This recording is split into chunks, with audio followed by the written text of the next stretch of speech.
مرحبا بكم.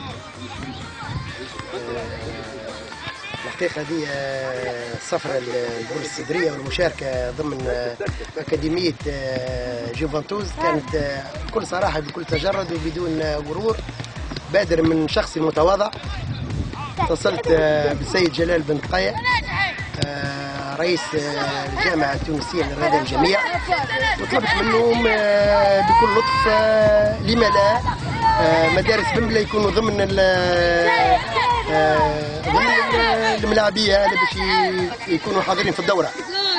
الحقيقة بكل تجرد لبى الطلب ومنحني، يعني أعطيته سي في نتاع 6 ملاعبية، منحني 3 ملاعبية في كثرة المشاركين اللي هم تقريبا 150 لاعب، تقريبا 150 لاعب من كل المناطق الجمهورية. وكنا احنا مدارس نادي الرياضي البملي، كنا احنا ممثلين لولاية المستير، ولقد بلينا البلاء الحسن ونلنا اعجاب المدربين اللي يشرفوا على أكاديمية جوفنتوس، وعدونا بقدرة ربي في سبتمبر عندهم دورة في صفاقس، في جوان عندهم دورة في صفاقس، وفي سبتمبر عندهم دورة في سوسة، بإذن الله يشوفوا يقعدوا باتصال مباشر مع الجمعيات هذه اللي ينتمي لها الملاعبية.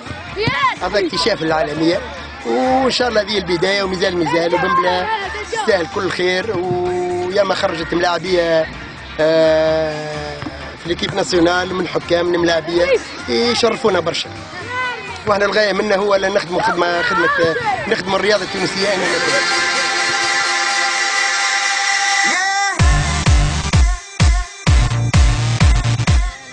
نادي الرياضي البملي صنف مدارس،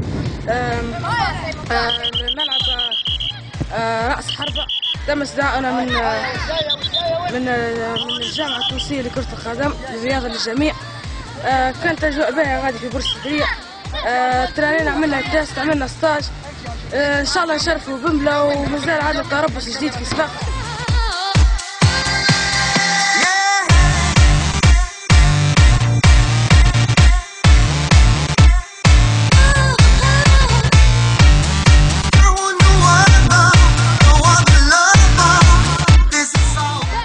هشام بكار في نادي الرياضي البملي، صنف مدارس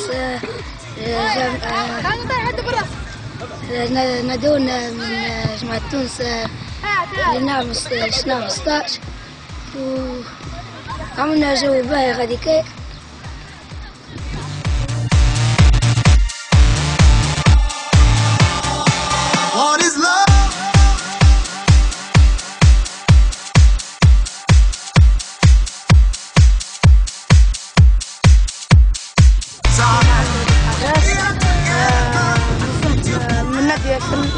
درنا في نادي الرياضي البملي ومن صنف المدارس.